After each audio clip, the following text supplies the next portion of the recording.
मिसाल देखिए, औली में बर्फ देखने जाओगे, जोशीमठ से होकर गुजरोगे।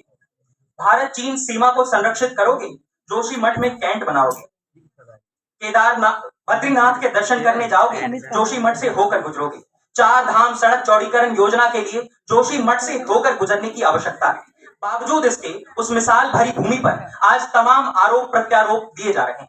महोदय, लेकिन हमें समझना होगा कि वर्तमान समय में पर्यावरण संरक्षण की राह केवल पर्यावरण संरक्षण के राग अलापते अलापते संभव नहीं है, वह भी राह आर्थिक विकास से होकर गुजरती है। आप देखिए कैसे दिल्ली के गाजीपुर में यदि कोई कूड़े का ढेर है जिसे हमने ऐतिहासिक रूप से प्रताड़ित कर करके बनाया है, प्रकृति का दोहन करके बनाया है, क्या केवल हम मानवीय कोशिशों के बदौलत उसको ठीक कर सकते हैं? नहीं, हमें तकनीक की आवश्यकता है, हमें प्रौद्योगिकी की आवश्यकता है, और तकनीक और प्रौद्योगिकी आती है आर्थिक विकास से। उसके लिए हमें पूंजी की आवश्यकता है। आप अमेरिका का उदाहरण लीजिए। सन 2019-20 में अमेरिका अपनी कार बनाने वाली ऑटोमोबाइल सेक्टर की कंपनियों को टैक्स में क्रेडिट जैसी नीति देता है, अपने लोगों को टैक्स में क्रेडिट जैसी नीति देता है अगर आप विद्युत वाहन का इस्तेमाल करें। और लिहाजा 2019 के मुकाबले 2020 आते आते अमेरिका 11% कार्बन उत्सर्जन को कम कर लेता है। क्यों? क्योंकि अमेरिका विद्युत वाहन नीति को लागू कर पाया। विद्युत वाहन नीति को लागू क्यों कर पाया? क्योंकि उसके पास पूंजी है। पूंजी क्यों है? क्योंकि अमेरिका पूरी तरह से एक कैपिटलिस्ट अर्थव्यवस्था है, वह पूरी तरह से एक पूंजीवादी अर्थव्यवस्था है, यानी आर्थिक विकास से ही पर्यावरण संरक्षण की राह होकर गुजरती है।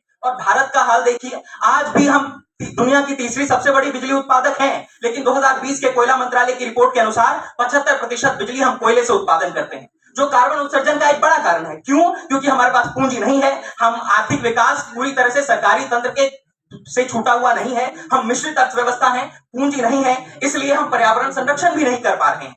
और जोशीमठ को आज क्या चाहिए? जोशीमठ को आज अच्छी खासी सीवर लाइन चाहिए, उसके लिए आर्थिक विकास से होकर गुजरेंगे। हम और आप अगर वहां पेड़ लगाने चले जाएं, कितने पेड़ लगा पाएंगे? इसीलिए अगर अधिक संख्या में पेड़ भी वहां लगाना है, वहां की भूमि को सख्त करने के लिए, वो भी आर्थिक विकास से होकर गुजरेगा, क्योंकि उसके लिए भी पूंजी की आवश्यकता है। बहुत बहुत शुक्रिया।